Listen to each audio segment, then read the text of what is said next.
പക്ഷേ ഏറ്റവും പ്രധാനപ്പെട്ട കാര്യം നമ്മൾ നേരത്തെ സൂചനകളാണ് എന്ന് പറഞ്ഞിരുന്നെങ്കിൽ ഇനിയിപ്പോൾ നമുക്ക് ഉറപ്പിച്ച് പറയാം, പ്രിയങ്ക ഗാന്ധിയും ഈ സുനേഹാരി ബാഗിൽ നടന്ന ഈ കൂടിക്കാഴ്ചയിൽ പങ്കെടുത്തിരുന്നു. 8:30-ക്കായിരുന്നു സുനേഹാരി ബാഗിൽ ഈ പ്രിയങ്ക ഗാന്ധി എത്തിയിരുന്നത്. അതായത് KC വേണുഗോപാൽ എത്തുന്നതിനും അരമണിക്കൂർ മുമ്പ് പ്രിയങ്ക ഗാന്ധി രാഹുൽ ഗാന്ധിയുടെ വസതിയിൽ എത്തിയെന്ന് നമുക്കിപ്പോൾ ഔദ്യോഗികമായി കൺഫേം ചെയ്ത് പറയാൻ വേണ്ടി കഴിയുന്നതാണ്.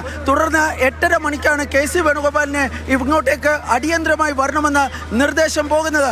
ഈ സാഹചര്യത്തിലാണ് ഞാൻ നേരത്തെ പറഞ്ഞതുപോലെ തന്നെ സ്വന്തം ഡ്രൈവർ വരുന്നത് പോലും കാത്തു നിൽക്കാതെ KC വേണുഗോപാലിന്റെ പേഴ്സണൽ അസിസ്റ്റന്റായ അരവിന്ദിന് അദ്ദേഹം ഓടിച്ച വാഹനത്തിൽ KC വേണുഗോപാൽ ഇവിടേക്ക് വരുന്നത്.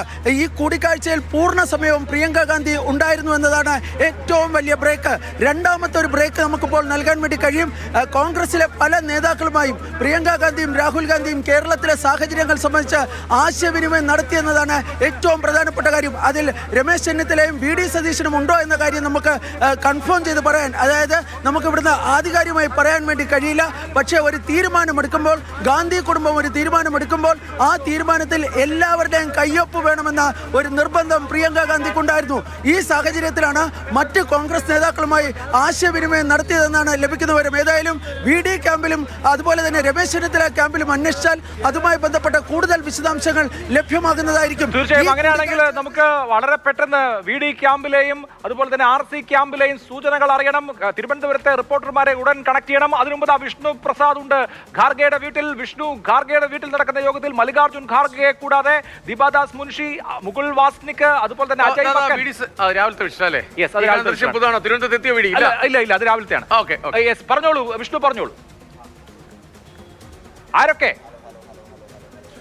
എന്തായാലും ഇപ്പോൾ ഈ യോഗം അകത്ത് പുരോഗമിക്കുകയാണ്. പ്രധാനമായും ഇവിടെ ഉള്ളത് മല്ലികാർജുൻ ഖാർഗെയുടെ വസതിയിലുള്ളത് കേരളത്തിന്റെ ചുമതലയുള്ള AICC general secretary Deepa Das Munshi, AICC communications വിഭാഗം മേധാവി ജയറാം രമേശ്, കൂടാതെ കേരളത്തിലേക്കുള്ള 2 നിരീക്ഷകരായിട്ടുള്ള മുകുൾ വാസ്നിക്കും അജയ് മാക്കനും. ഈ 4 പേരാണ് ഇപ്പോൾ മല്ലികാർജുൻ ഖാർഗെയുടെ വസതിയിൽ ഇതുവരെ എത്തിയിട്ടുള്ളത്. അവരുമായാണ് കൂടിക്കാഴ്ച നടക്കുന്നത്. നേരത്തെ സൂചിപ്പിച്ചതുപോലെ അവസാന നിമിഷത്തിൽ ട്വിസ്റ്റാണോ അല്ലെങ്കിൽ കേരളത്തിന്റെ സാഹചര്യം കൂടുതൽ ഇത്തരത്തിലൊരു പ്രഖ്യാപനം ഉണ്ടാകുമ്പോൾ ഏതെങ്കിലും തരത്തിലുള്ള അപസ്വരങ്ങൾ ഉണ്ടാകുമ്പോൾ ഹൈക്കമാൻഡിന്റെ നിർദ്ദേശം എന്ത് എന്നത് കേരളത്തിലെ നേതാക്കളെ അറിയിക്കാൻ ആ നിർദ്ദേശം അവരുമായി പങ്കുവെക്കുന്നതാണോ എന്നത് ഉൾപ്പെടെയുള്ള കാര്യങ്ങൾ വ്യക്തമാകേണ്ടതുണ്ട്. ലാസ്റ്റ് മിനിറ്റിൽ ഇത്തരത്തിലൊരു ചർച്ച അല്ലെങ്കിൽ ഇത്തരത്തിലൊരു കൂടിക്കാഴ്ച എന്ന് പറയുന്നത് വളരെ അസ്വാഭാവികത തോന്നുന്നുണ്ട്. എന്നിരുന്നാൽ തന്നെയും കോൺഗ്രസിന്റെ ഇന്ന് മുഖ്യമന്ത്രി പ്രഖ്യാപനം ഉണ്ടാകുന്നതിന് തൊട്ടു മുൻപ്, നേതാക്കൾ കേരളത്തിലേക്ക് വരുന്നതിന് തൊട്ടു മുൻപ് തന്നെ കേരളത്തിലേക്ക് എത്തുന്ന നേതാക്കളെ മല്ലികാർജുൻ ഖാർഗെയുടെ വസതിയിൽ വെച്ച് മല്ലികാർജുൻ പാർട്ടി അധ്യക്ഷൻ മല്ലികാർജുൻ ഖാർഗെ കാണുകയാണ്, അവരുമായി സംസാരിക്കുകയാണ്.